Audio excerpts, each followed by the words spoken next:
Welcome, everyone. I'm Brandon Staglin, and this is One Mind, Brainwaves.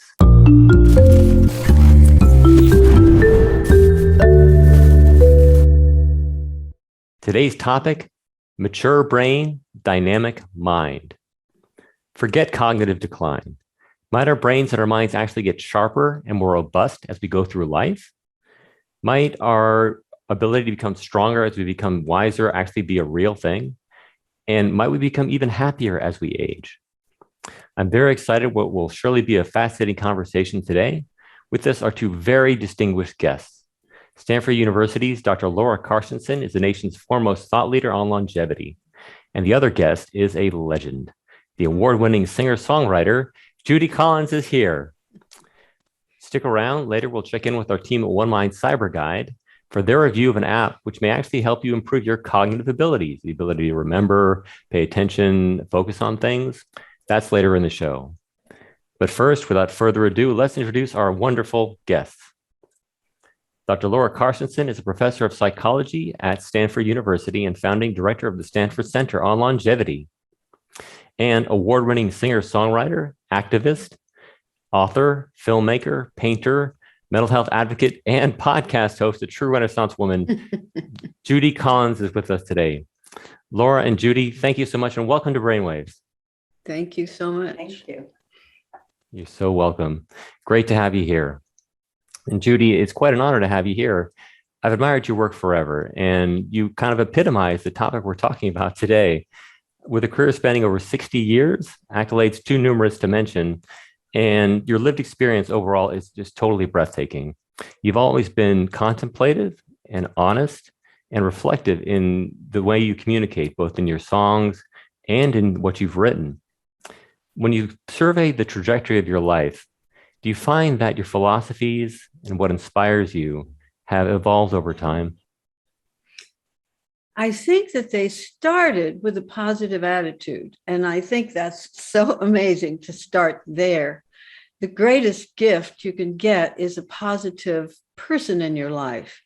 And my father and my mother made two. And my father was generally speaking, the kind of a person who has overcome so much that it was hard to miss it. And blind from the age of 4 and growing up in a dirt poor farm in Idaho, he had all of the strength and the character and the intelligence and the courage that you couldn't help but notice. And as a parent and as a supporter, he was supportive of my work, of my siblings growing up. My mother was the same way. And I started out that way. And I'm so lucky that I did, because everybody has challenges. Everybody has one or another kind of mental challenge. Mine most definitely was depression and alcoholism, both of which I became aware of as a teenager. And I tried to kill myself at 14. So I had a good roaring start into this arena, because nobody said anything about it, except my father apologized for his, being a little too demanding, I would say, but also encouraging. And I think that letter from him, which said, "I'm sorry I shouted in such a way, and I always mean to support you." And he also said, "You have a gift." What a thing for a parent to say. What a gift. You can't destroy it. And of course, no, it's not the only thing that had been said to me and has been said to me, but I think it was important at 14 to hear that. So yes, I've always been positive, and in the tough trenches of life, I have found that there was a residue of joyful expectation that the next day and the next action would be better. That's a wonderful attitude to have. My grandmother, Darlene, was a wonderful woman, and she had the greatest attitudes, similar to yours, in which she would wake up every morning later in her life and thank God that she lived in a wonderful, beautiful place like Napa Valley, where we are today, and was close to her family. And even though she had had a stroke and couldn't see out of one eye, she could still walk with a walker and could get around and do the things that she cared about doing. And just her positive attitude is something that I've always continued to admire throughout the rest of my life as well. So it's wonderful you have that positive attitude as well. And to think of all the things you've been through, it's amazing that you have done so much in your life, including several milestones in artistry, which have inspired so many people. Your album Wildflowers, including the Grammy-winning song Both Sides Now, catapulted you to international fame in the late 1960s. And of course, you've had many milestones since, but recently in 2019, you achieved another with the gorgeous album Winter Stories, became a #1 album on the American Billboard charts. I love that album, by the way. Thank you. Yeah, and you did that at age 80. How do you feel your artistry has evolved as you've gone through life? I've always known that I was going to be a slow bloomer. It would take me a time to get to where I am, and I'd have to go through, they say in order to get into life, you have to go through things, not over them or around them, but you have to go through them. I think part of the success is to go through things. I want to say a positive work for conversation, interaction, celebrating with other people, having conversations as a part of one's life. I found somebody sent me a podcast the other day with a woman who was talking about the 10 things that made you live longer. And of course, there are things like giving up smoking and drinking, which I have done, and eating all the junk and so forth. But the most important one was integrating, talking, socializing, having friends, getting on the phone, getting into groups as we can do now in a masked way quite often. She said it was a woman who was wonderful, and she said that's the top #1: integrating with other people, answering your phone calls, making your phone calls when somebody doesn't phone you back, and being unafraid to get out there in life and do whatever it is you're doing with other people. I love that philosophy and that way of approaching life. We are social animals, we humans, and one of the main factors in my recovery from schizophrenia, as I told you before the show, was being involved in the community activities, forming relationships, and I'm so happy that I have taken the initiative and put in the work to build the ability to do that. It's not easy, but it's not easy, but it's hard work. But yes, you have to do it because it has incredible benefits that are priceless. For sure, absolutely, and getting to meet folks like you is a great part of that social interaction. Laura, does this resonate with you? This focus on social interaction, and how does that help people as they go throughout their lives to stay healthy and positive? Right. Well, I'm sitting here listening to this fascinating conversation going on, and I am struck by two things. One is the social nature of humans. Think of us evolving on the African savanna. We would never have survived on our own. We are a species that depends on other people, and depends on other people not just to talk with us, but to really care about us. To be willing early on in our lives, we need people who will stake their lives, on our well-being. And I was struck just now, Judy, when you were talking about your parents.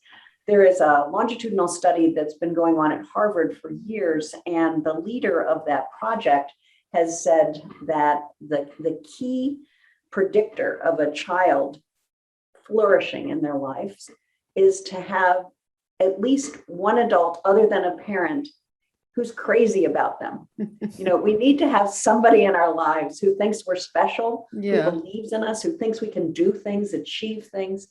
And having that is an incredible gift. To get that throughout our lives is a great gift. And I think sometimes we don't appreciate it enough when we look at all these lists of longevity and what predicts. And it's, like you need to do this many extra minutes of exercise and, take this pill or that vitamin.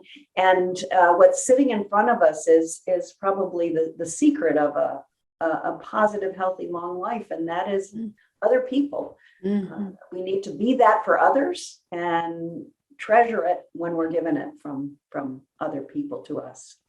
Absolutely, Laura. Thanks for your wisdom that you shared there and the scientific background for that. In your research, you found that aging is actually more nuanced than we might expect. as you have written about, as you've acknowledged in what you've written, the study of aging is typically focused on decline, but there's so much more to getting older and wiser than that.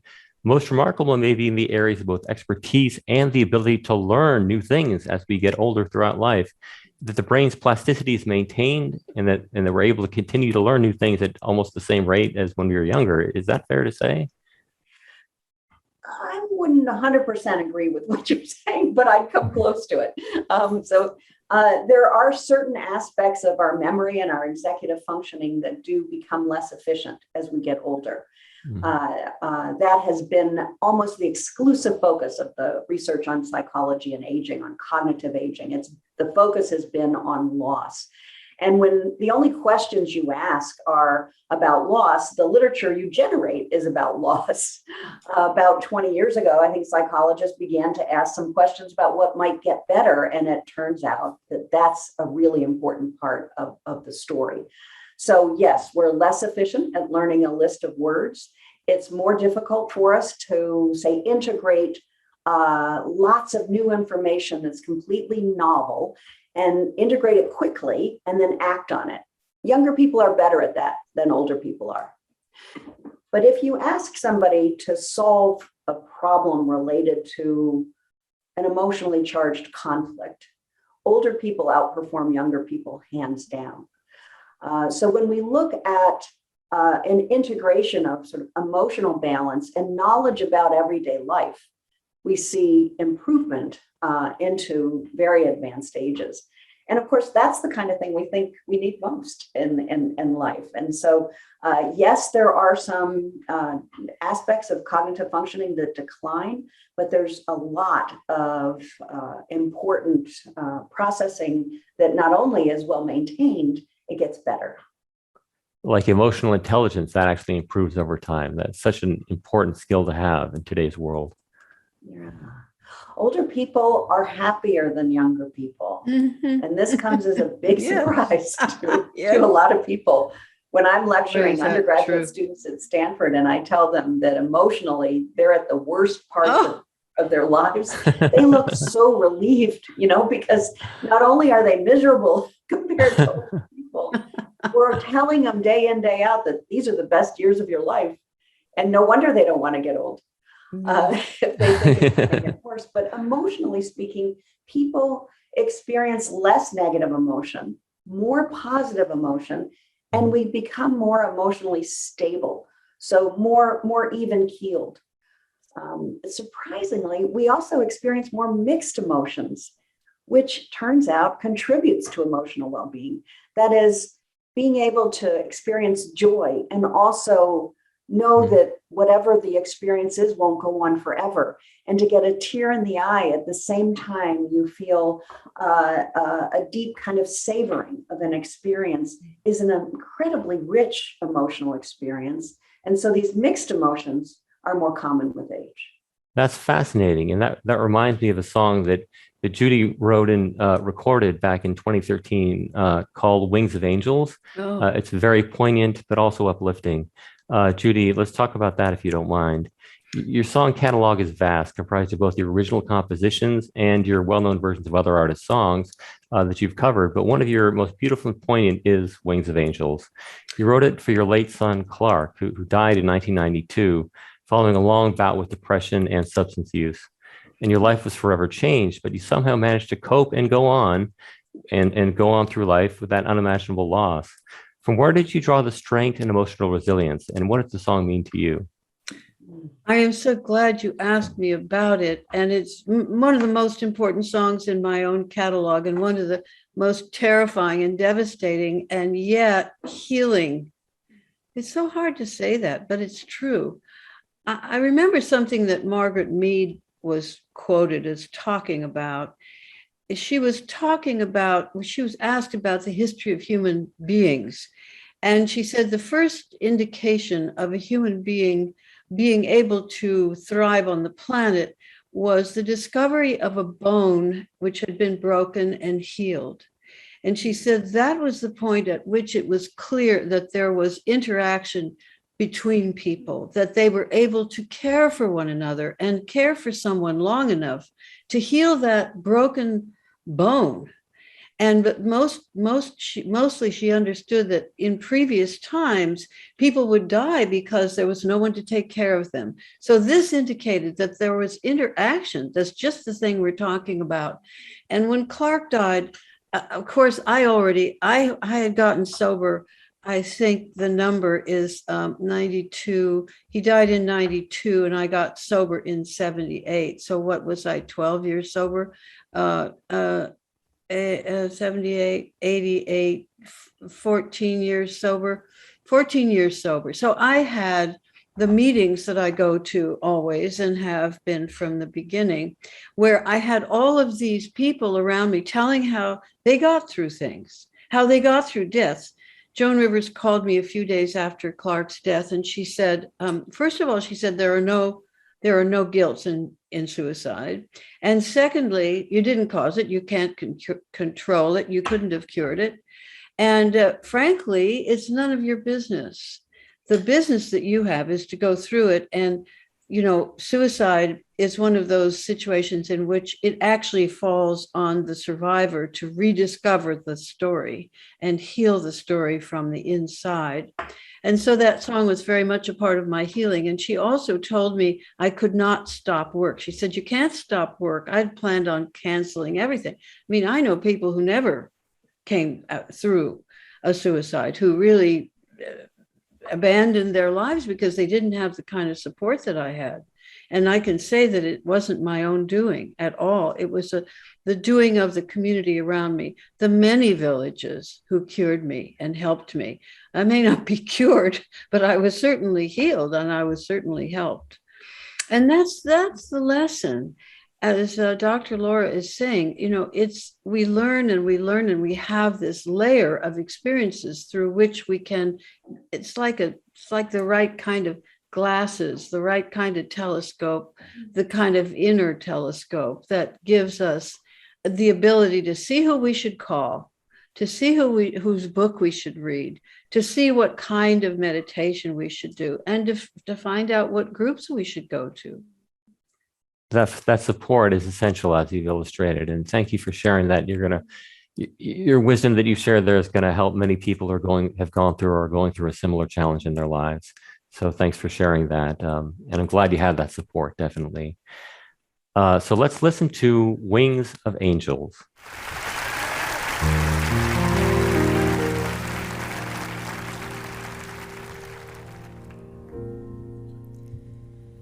Wings of angels,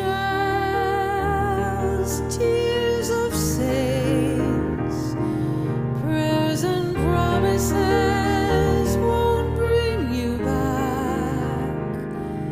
Come to me in dreams again.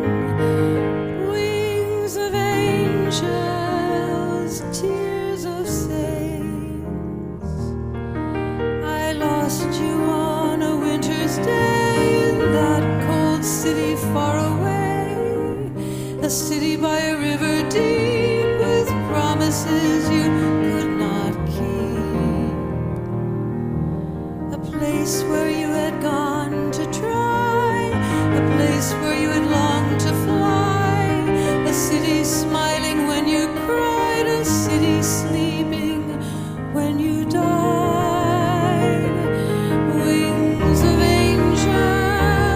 Tears of saints, prayers and promises won't bring you back. Come to me in dreams again. Wings of angels, tears of saints. In that cathedral by the hill we stood and talked in happier days. The fields along the river's edge, you fished and traveled hungrily. Your light burned in that sunny sky, your voice along the river rang. I'd give it all, give all I have for one more chance to hear you sing. Wings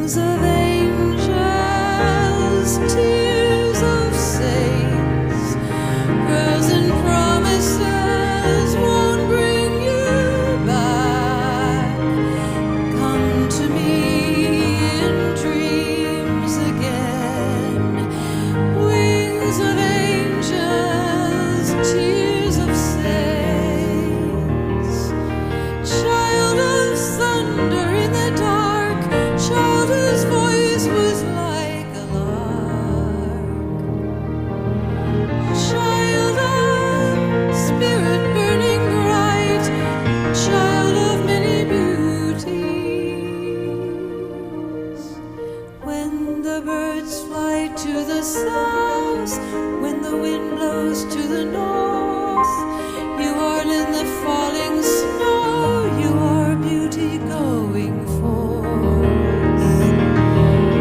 You are heat and you are light, son of the mountain's peak.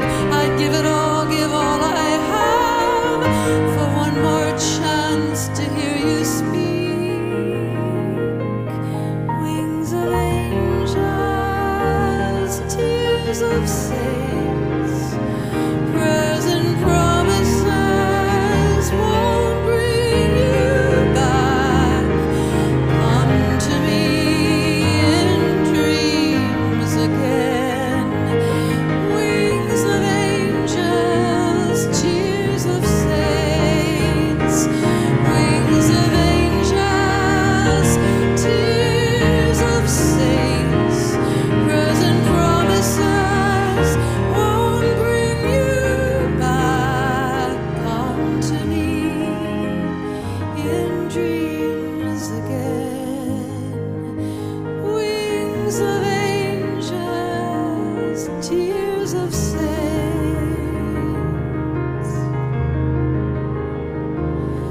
prayers and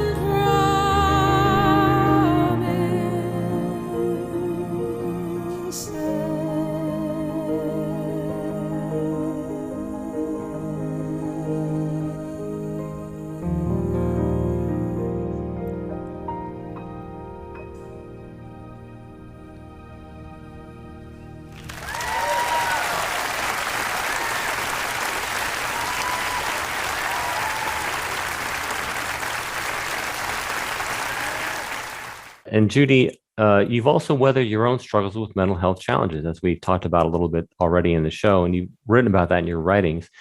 Following Clark's death, why was it important to you to start speaking out publicly about mental health and suicide? There was such a taboo around, and has been around, the issue of suicide. You know, people lie about what they died, what their uncle or their aunt and often they don't do the grieving until later in life. I have a wonderful relative I'm very, very close to, and my son's parental grandfather killed himself, and nobody ever talked about it. Nobody ever did much about it. And she said she wasn't 60 until she was 60. She hadn't really done the grieving. And this is common among the whole population. So when he died, there was very little. There was the book about Sylvia Plath's death, which we need to know about, but not, excuse me, ad nauseum, without a reference to a solution. And I was terribly, deeply upset about that. The other book that was in the libraries and accessible was that book is called Savage God. And I never wanted to go near it because of my own experience with suicide as a child, as a young person. The other book was by my friend Iris Bolton, who has had, now she's retired. She had a mental health group in Atlanta called The Link. And her son, Mitch, took his life at 19. Of course, for a mental health president to have someone kill themselves in their lives was a huge challenge to her. So Iris wrote a book called My Son, which is so full of solution. In fact, although she did not really, as she wasn't herself an alcoholic, and I don't think she dealt with too many alcoholics, but she did say, don't drink and don't use drugs in your recovery, or you're not going to recover if you cloud the issues. Also, I'll say a word about my own alcoholism. I was born with the gene. It is a genetic issue. It is an allergy. Sugar, grains, flour, corn, and wheat, which are the ingredients in alcohol. And they're also ingredients in the foods we don't want to eat, because they produce also in me an allergic reaction, which is I want to eat more. And so I was born with this condition. I watched it grow and infuse itself into my father's life. So I knew what I was up against. I didn't know what I was. I didn't know you could recover from this. But I will tell you that working as a working alcoholic, which I was, I did very well. I had the type A personality, which means I would, burst my way through every situation, only drink when I could handle it. Of course, I didn't know. I mean, I was blacked out a lot of the time, but I thought I could handle it. But I kept the career going. How on earth I did that is beyond me. But it was given to me. It was a gift. I was supposed to do that. But I will tell you that my sobriety date, which is April the 20th, 1978, that's when I really started to have a life. And the illness, which is alcoholism, it is a mental illness. There is no question about it. And it is not something you can tell somebody, oh, you're so nice, you're so lovely, you should please stop drinking. Can't do that. And quite frankly, the only thing that works is the 12, in my opinion, my humble opinion, the only thing that works is the 12-step programs. Please understand that they're free. Please understand that they work. Please understand that there are hundreds of different 12-step programs for anything you might want to handle and get rid of. So I always tell friends, if there's any condition that you have, any problem you have, anywhere, go to a 12-step program and find out that there may be a door that opens for you. And it's certainly opened for me. Judy, thank you for sharing your insights on how you recovered from alcoholism. I think that's going to inspire many people for their own recoveries. And thank you very much. It's my pleasure, my honor, actually my duty. Okay. I feel the same way about my condition. Yeah. Yeah, absolutely. So we're talking about life, loss, longevity, and lifelong vitality with the acclaimed singer-songwriter Judy Collins and Dr. Laura Carstensen, professor of psychology and founding director of the Stanford Center on Longevity. Viewers, don't forget, we want to hear from you. If you have any comments or thoughts for our guests, please post them in the comment section of this webcast at any time. And if you find that what Judy and Laura are sharing today is could be of value to someone that you know and love and care about, please share this webcast with them. Laura, let's go back to you. With all the trauma and turbulence that a long life often brings, as we've heard about from Judy's example, interestingly and maybe counterintuitively, scientific research is showing that emotional aspects of life typically improve with age. And kind of touched on this already. Measures of psychological well-being are quite high later in life. And, can you delve a bit deeper into why that is? Again, just now, and I was listening to Judy talk about her own history, I was thinking that, and most of the time when you ask people how they became who they are, how they develop the character that they have, they talk about hard times. Rarely do you hear somebody say, well, my life was perfect, everything was idyllic, and that's why I am the way I am. It's quite the opposite. It's that people struggle, and those struggles teach us. I love the story about discovering the bone and seeing that it healed. Understanding that bad times pass, and importantly, so do good times, makes us appreciate life more and believe that there is another day and that things will get better and that we can play a role in that. So I think having that sense of agency contributes to the resilience that we see in older people.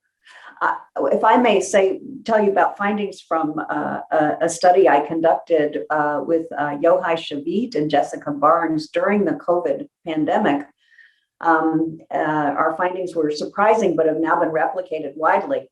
That is, older people do better than younger people day-to-day life emotionally.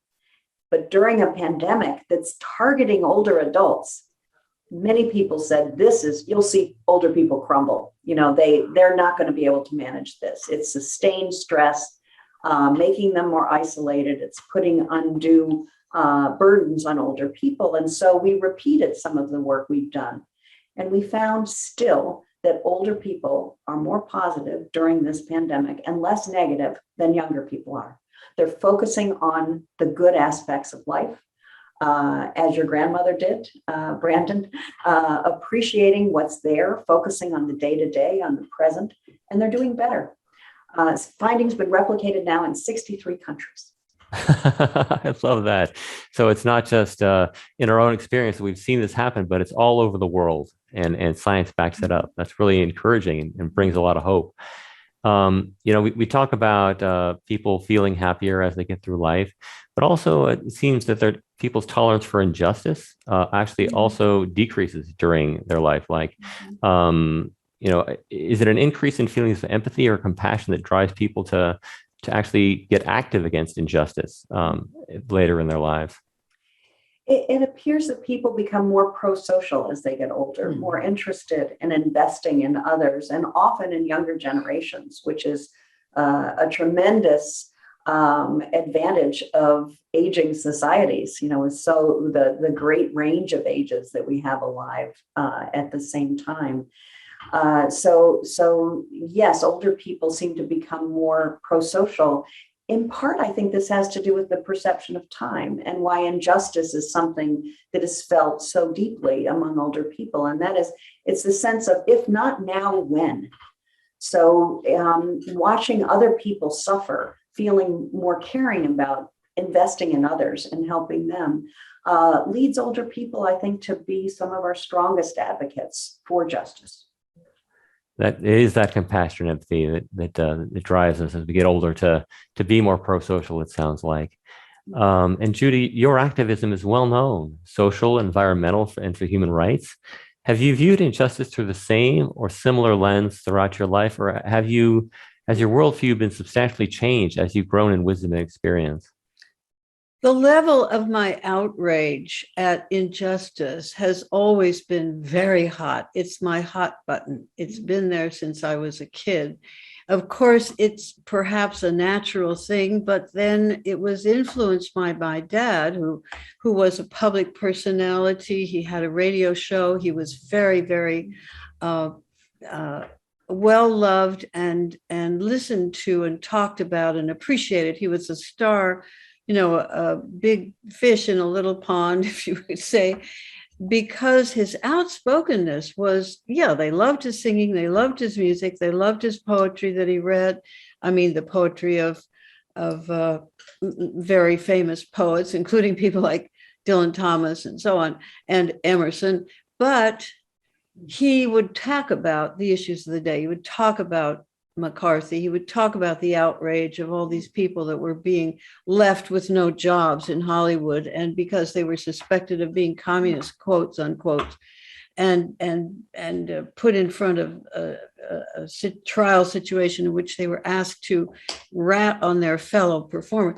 He would talk about that. He would talk about the Vietnam War. He was very outspoken. And so we got it at the dinner table every night. There was something that came up that we, these kids of his, and we're still the same. We're outrageous activists in terms of how much we are going to do, how much we think about, how much we talk about, and try to be helpful. We try to be helpful.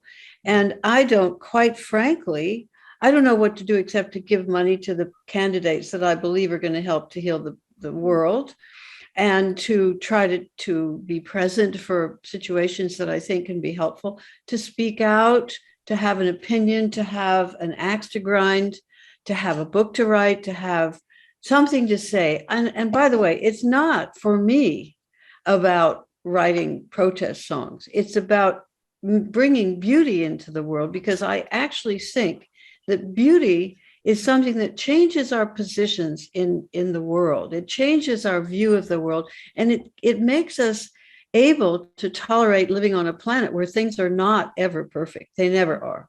Oh yeah, one moment in life, a few things, a rainbow and a perfect evening and a wedding coming up that you are ecstatic about. But most of all, many of us have days where, there's a pocket where there's a desperation going on.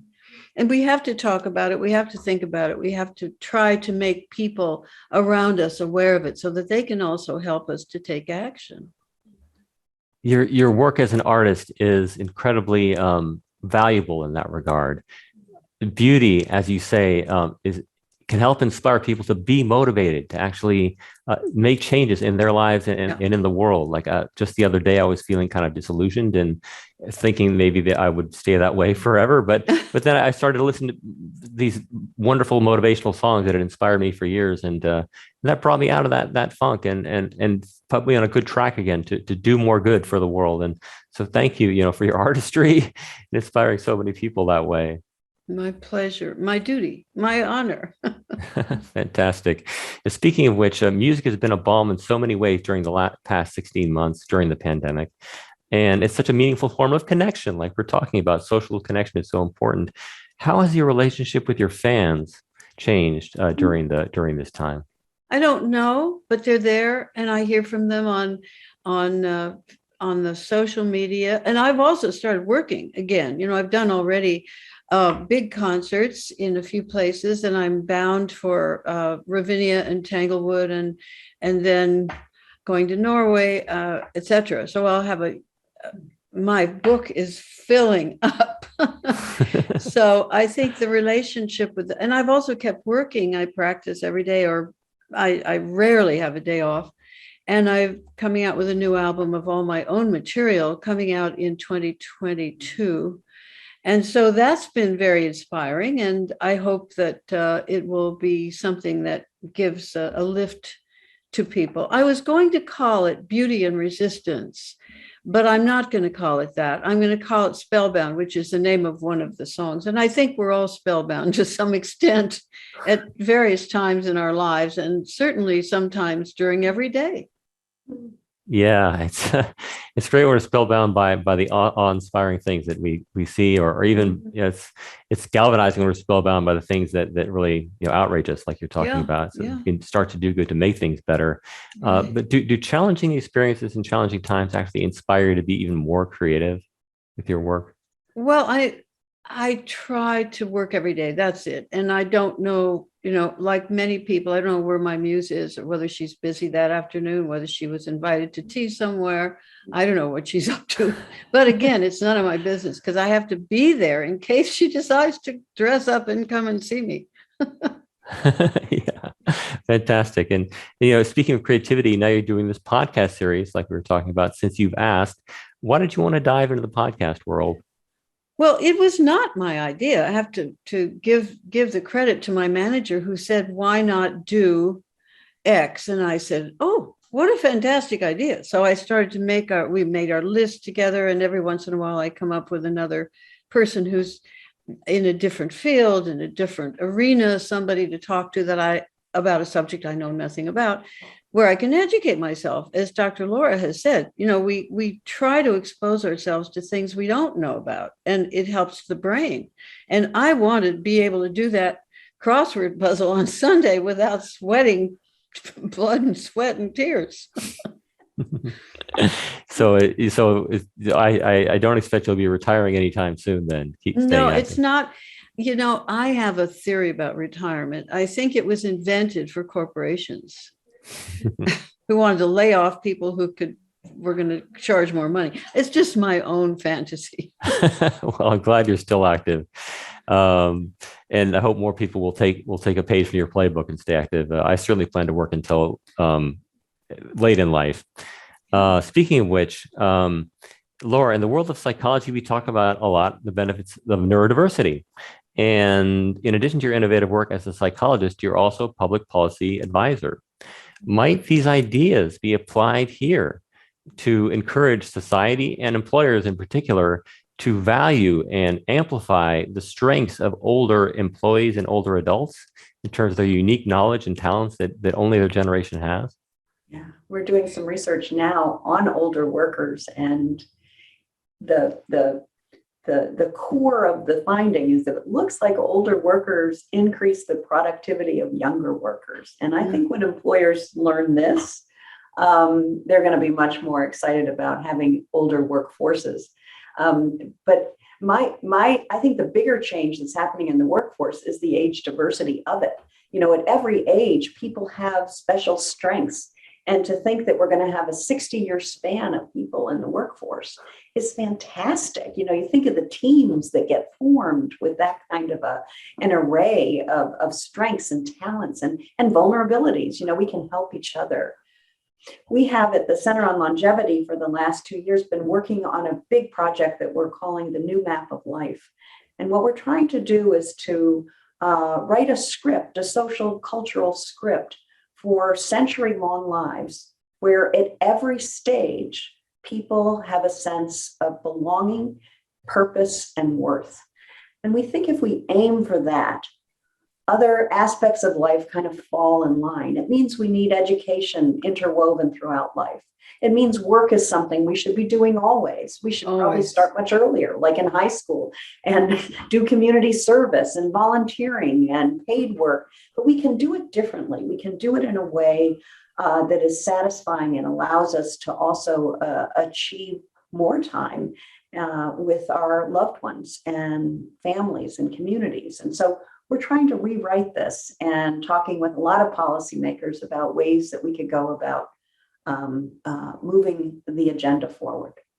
Well, that's brilliant. People should have activity that inspires them to get out of bed every morning throughout their lives, that sense of purpose, that sense of possibility and growth. And I think it's wonderful that you're pushing this agenda to help people feel that sense of belonging throughout their lives.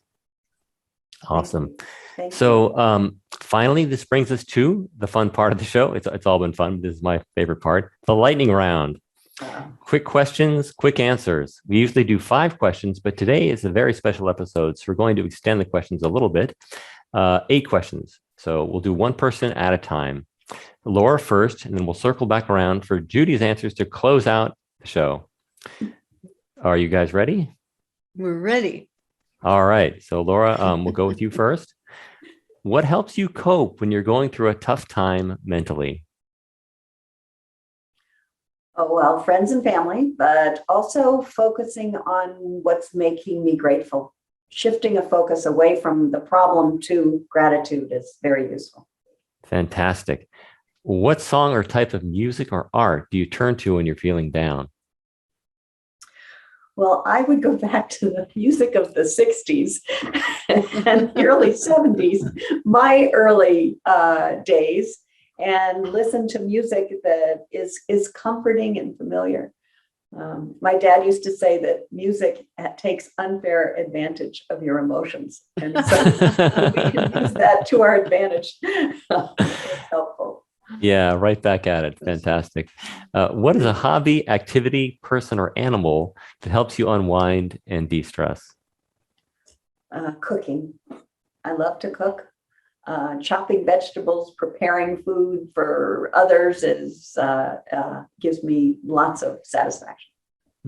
Totally resonates. Yes. Did you discover any new books, films, or television media that inspired you during the pandemic? There are a couple books that have been great. The Overstory about trees and communication and the relationships humans have with nature has been a wonderful one. There's also a new book called Growing Old with Something, I'm going to get this a little bit wrong, with something resembling grace, which I loved. It's a clear-eyed view of aging, not too Pollyanna, and also quite positive and exciting. And those two, I think, are great. Great recommendations. Thank you. If you hadn't chosen your current career field or fields, what would you be doing today? Well, I don't know what I'd be doing, but I know what I was thinking about trying to pursue, and that was to be a buyer for a fashion line. I thought that would be really fun to work in the fashion industry. You dress very sharply, so I see you're well primed to work in that industry should you ever want to switch careers. But I'm glad you're doing what you're doing because it's so impactful. So what is one thing you've never told an interviewer about yourself? Gosh. This is so hard because I don't keep a lot of secrets. So it's hard to think of what I would never have told an interviewer, except for, probably that it always makes me anxious to have people ask me questions. How's that? Thank you for your vulnerability. That means a lot. What's on your mind lately that you have not talked about yet publicly? Well, I have talked about this a little bit publicly, but not a lot. And it is this new map of life. It's taking advantage of, in some sense, the crisis that we're living through, where we learn that culture can change because of the pandemic. So we learn that we don't have to work the way that we live. It's almost like finding the bone that Judy talked about and seeing that the bone had been broken and healed. we've got an opportunity now that I think may be unique in our ability to make big changes because of a crisis. And so that's one of the things I've been thinking about. It's so many people have suffered so much. I sometimes I feel quite negative when people are talking about the silver linings and how great the pandemic's been for them, when you think of the people who have lost their lives and the people who are struggling. But it has made us stop in our tracks and look at our lives. And I think we should take advantage of that. Absolutely. Great motivational to remember thing. And finally, on that note, what gives you hope?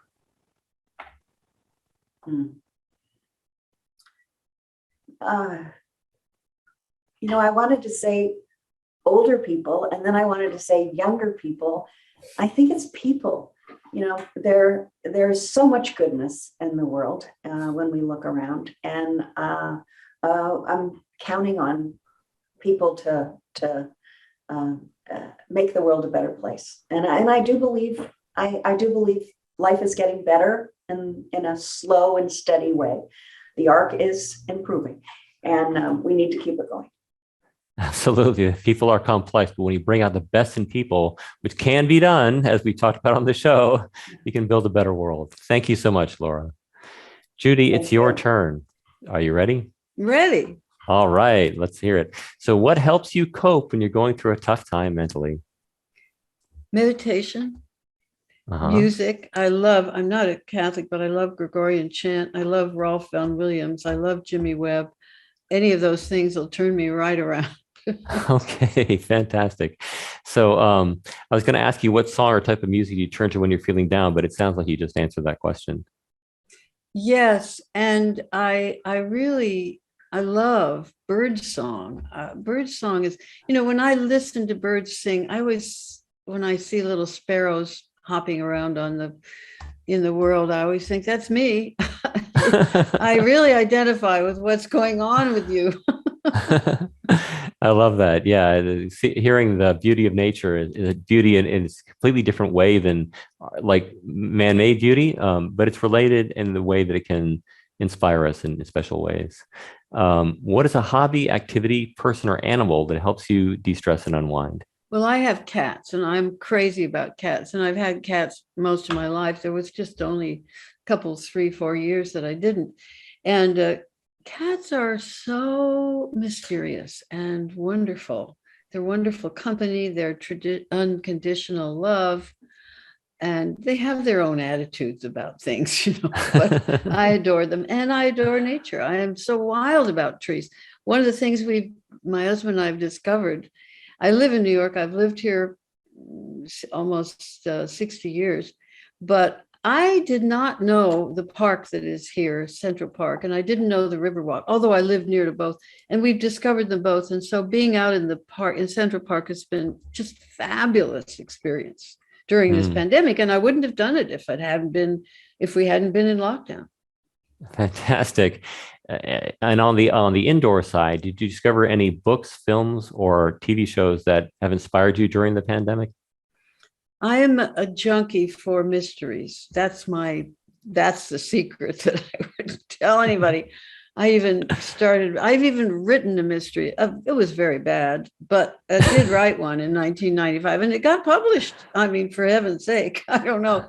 But I am entranced, of course, by Donna Leon's, and I've listened to lots of them, because Brunetti, her detective, is so calming and so philosophical and so dependably serene in the midst of anything, war, mayhem, desertion, robbery, so forth.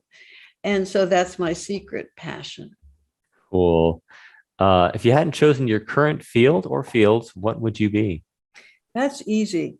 I was really at a juncture in my life in 1959 where I could have gone either way. I could have moved, I could have stayed in Colorado, and I truly believe that I would have become something to do with the Park Service, because my friends were Longs Peak Rangers and working in the park in various ways.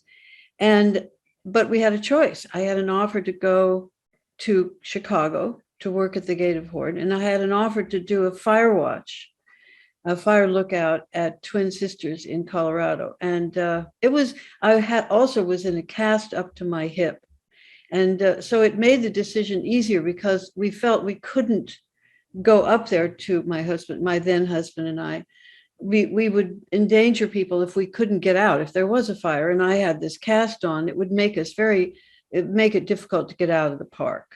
And so that was the decision. That was really the line. And I was just down in Washington talking to some park rangers who were volunteering at an event that I was there. And I said, it would have been a wonderful life. Mm-hmm. The road not taken, but I'm glad you took this road. Me too. Yeah. So what is one thing you've never told an interviewer about yourself? You did touch on that already. Is there anything else, or you feel satisfied with your answer? I'm always worried about my weight. Hmm. Okay. Forever and ever and ever, even this morning. I know that resonates with many people. Oh my God. And I do all the right things. I have the program and I certainly don't weigh as much as I have in the past, but it's a pound that will get my attention. Okay. Well, thank you for your sharing your vulnerable self. What's on your mind lately that you've never talked about? I have been thinking more recently about what can be done about plastic. I have plastic on the brain. In fact, a friend of mine gave me a little bracelet last night, made of plastic and the little form that goes with it says plastic that didn't go into the ocean. Hmm. And every time I see the picture of some oceanic creature being tied in knots by a plastic mechanism that holds 6 cans of beer, I want to scream, and jump into the water and save them. So I have to do something about that. I'm not quite sure what it'll be, but I'll figure something out. Well, there's that mantra: reduce, reuse, recycle. I try to follow that, with more skewed to the beginning of that. Yeah. But yeah.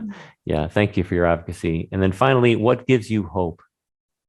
The sun came up today again. Again. I mean, what a miracle that it can start all over in the morning. And I feel that about the day. I do morning things in the morning. I don't listen to any junk. I don't read any junk. I focus on meditation, on reading books that give me an uplift, talking to people that I have important conversations with along spiritual lines.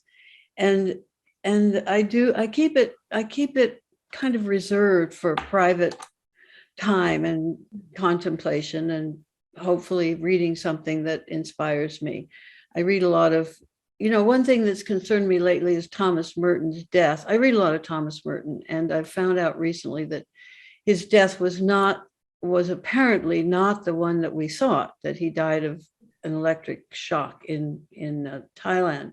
This was in 1968, but it's been discovered by some people who've gone into this at some length that he may very well have been murdered.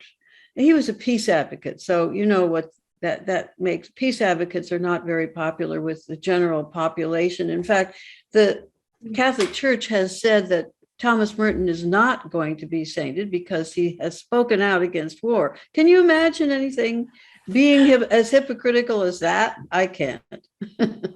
Absolutely not. What a great point that you're making there. Well, it gives me hope to talk to folks like you who are doing such wonderful advocacy to change the world, both through your activism and through your artistry. And that comes from a long set of experiences that you've learned from over the years. And so I really value you as an individual, as a person doing good for the world. Thank you. Thank you, Brandon. So thank you, Judy, and thank you, Laura. There are many apps on the market, including some designed to help you train and improve your cognition and ability to think clearly. One of those apps is called CogniFit, and our team at One Mind Cyber Guide is going to review that right now.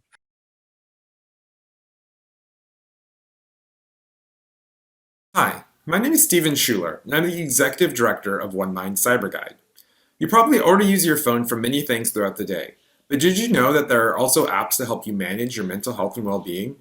There are literally thousands of mental health apps available for download today. And with so many choices to choose from, it can be hard to separate the good from the bad. That's where OneMind Cyber Guide can help. At OneMind Cyber Guide, we review apps on 3 different metrics: credibility, user experience, and transparency. We've reviewed over 200 products, and all of these reviews are available for free on our app guide at onemindcyberguide.org. If you're interested in using a mental health app and you already see a therapist, try working with them to find an app to integrate into your treatment. They may have their own recommendations for apps or may suggest ways to use an app to add on to the work you're doing in therapy. In the age of technology, it's still as important as ever to build connections and a community of support for mental health. Why not use apps as a starting point for conversations around mental health, just as you might suggest a helpful app to a friend who needs help with their time management, fitness tracking, or navigation? The more we normalize these conversations, the better chance we have of decreasing mental health stigma. Cognifit is a cognitive training program intended to help users improve brain functioning. By playing specially created games, users can address many core cognitive functions, including working memory, visual processing speed, and attention. The user is prompted to complete an initial 10-minute cognitive assessment, customizable for each user and their goals. Training programs range from targeting dyslexia, insomnia, or driving skills. Cognifit allows users to track progress over time and compare scores with those of others. It is intended to provide diverse programs suited for many users, not just those looking for remediation of cognitive difficulties.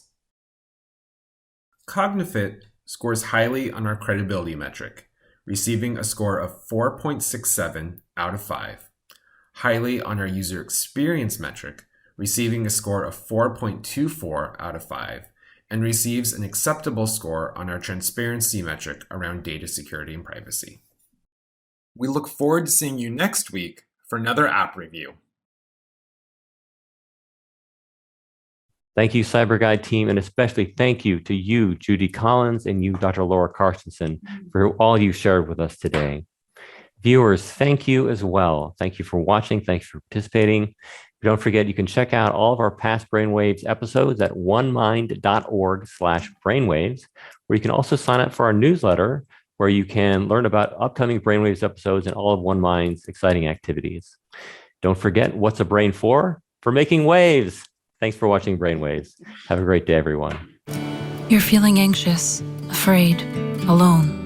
I haven't been able to see my family or my friends. Families that struggled to find mental health care before find it even harder now. I feel a lot of guilt in not being with my family. Are there solutions? Visit onemind.org, seeking the answers, bringing help to the front lines, accelerating brain health for all. Help us fund new treatments at onemind.org.